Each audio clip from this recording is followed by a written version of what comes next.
When I was first approached about doing this talk, I was told I should choose a subject I've studied or am otherwise qualified in. In light of this, let's talk about being bad at things. Go on, have a chuckle. It's an awkward thing for me to say. Embarrassing even. Who would be proud to be bad or, on a good day, average at something they want to do? I'm sure, deep down, all of you can identify at least one thing that you're bad at. I can too. We have that in common. And it's not just us. I want you all to think of some of the most successful people you know. I'm sure you immediately thought of them doing that thing that they're just so good at. But I'll bet you anything, when Max Verstappen is standing on that winner's podium, he's actually itching to check up on how his fantasy league picks are performing this weekend. The surgeon that fixed your collarbone spends his breaks trying to decide what snacks to take on his next hike. And when your gym instructor gets that far-off look in her eye, she's not really counting your reps. She's trying to put together the missing link in her pub quiz team. So even very successful people, when they get to choose how to spend their time, will choose to spend it doing things they're not particularly good at. And yet, we still see that people tend to fear the thought of only being average at something. Now, this fear plays a huge part in perfectionism, a psychological term describing a person's concern with striving for flawlessness. And perfectionism is on the rise. A study published in the Psychological Bulletin found that people, especially students or young adults, are holding themselves to unreasonable standards more than ever before. Now, the issue I have with perfectionism is that it seems to miss out on the reason why people do things in the first place. Of course, there are the essentials, sleeping, eating, working, etc., but there is another fundamental reason why we choose to do. For fun. That's all. We play together, sing together, share our passions just for the sake of it. And that can't exist when your only motivator is excellence. And so, we arrive at the forgotten victim of perfectionism, the simple hobby. Pastimes, skills, and general activities that people enjoy are decimated by perfectionism. Of course they are. It's ridiculous to expect to instantly be great at your chosen hobby or ever be great at all. So often, activities one might enjoy are abandoned, hidden, or never even begun because of a fear of being bad at them. But I'm getting ahead of myself. To be bad at something, you still need to know how to do it. It's practically impossible to speak in stilted Mandarin if you've never even heard the language before. Luckily for us, the learning is the easy part. Let's use me as an example. If I want to fulfill my destiny as the next tortured artist, I'd first have to learn how to, make art. The obvious next step for me, of course, would be to Google it. How to draw.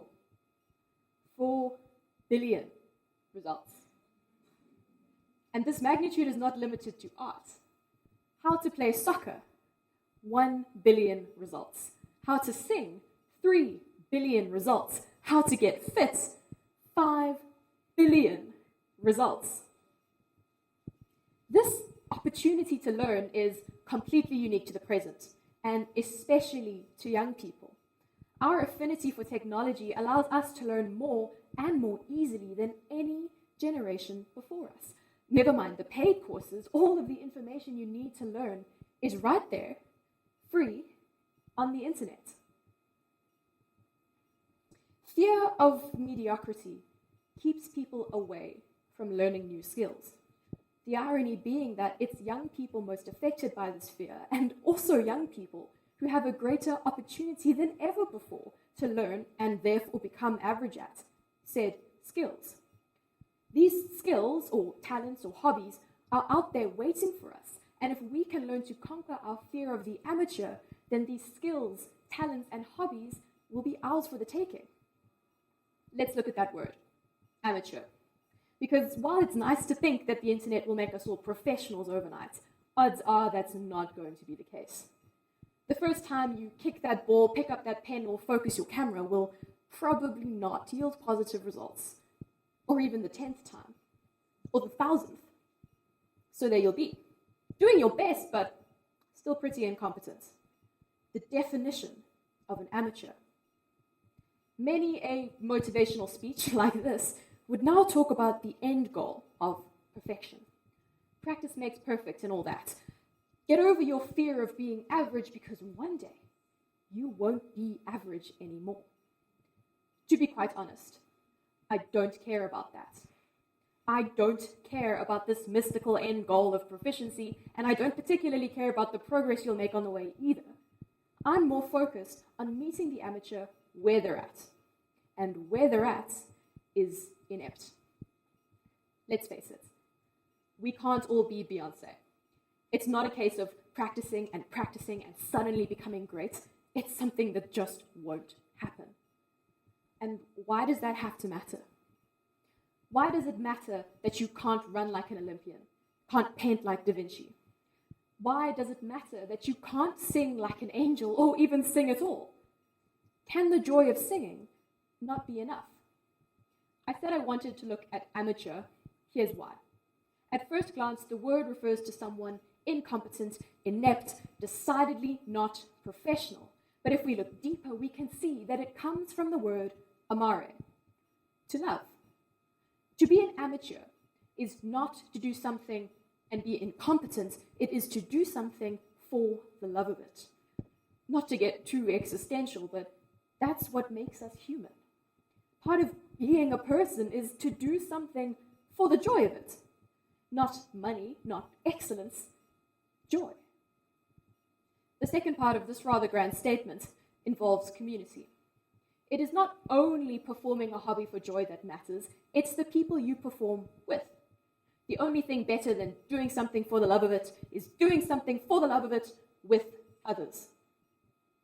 The world we live in today is so often described as narrow or isolated. As years go by, it can feel like we're losing our connection with those around us. It is these averagely performed activities that keep us united. It's the songs we sing together, the nights we dance till we can't feel our feet, the games we play when the world seems dull.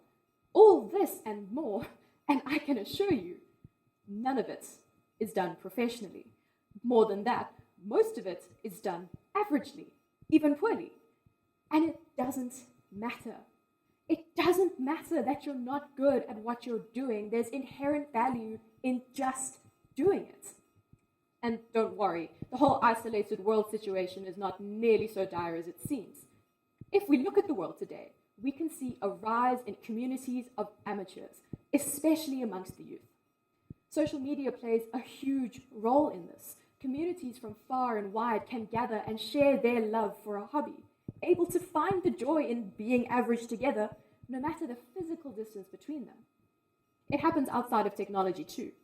I'm not sure how many of you are avid readers of Runner's World, but I have a hunch I'll need to fill you in.